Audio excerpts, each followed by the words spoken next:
Il y a 50 ans, nous étions une bande de jeunes de 27 ans qui avions une utopie en tête, créer la station de montagne de nos rêves. Avoriaz est une utopie réalisée.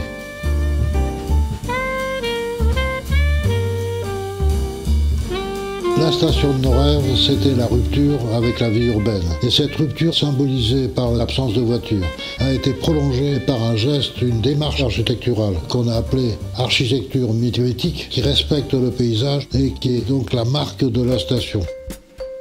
Il y a eu la nouvelle vague dans le cinéma, les nouveaux philosophes. Et nous, en toute immodestie, on a inventé une nouvelle approche de la propriété qu'on a appelée la nouvelle propriété. Ce que j'ai voulu imaginer, c'était de réconcilier la pierre, l'immobilier et la liberté, l'être et l'avoir.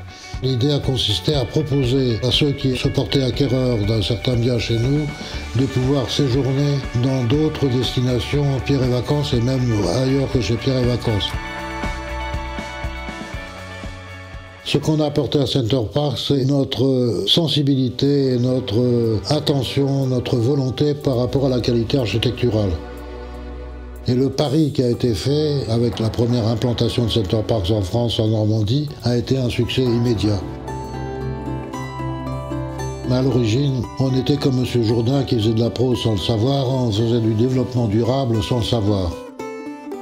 La démarche environnementale, respect de la nature, valorisation de cette nature, on en a voulu faire un label qu'on a appelé Éco-Village.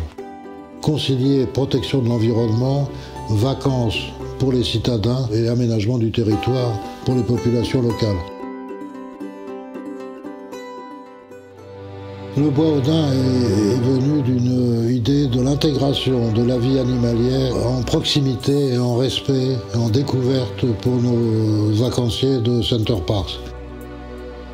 Jacques Perrin, le cinéaste, faisait un film qui s'appelle Les Saisons, où les stars sont des animaux. Et l'idée a été de les intégrer dans le nouveau domaine de Center Parcs qui s'appelle le bois Audin, où il y a une centaine de daims. Village Nature est l'aboutissement de nos expériences passées en France et à l'international, de la coopération avec Disney également, et du maximum d'innovation, pas seulement dans les maisons, dans l'habitat, mais dans toutes les composantes.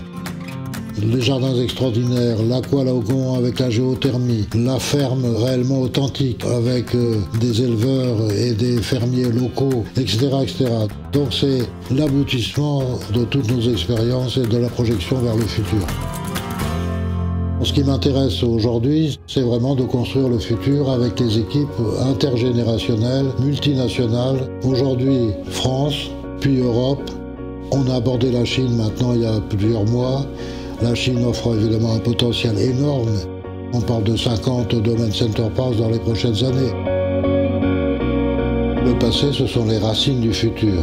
Mais ce qui m'intéresse plus que jamais, c'est le regard porté vers l'avenir et j'y vais de ce pas.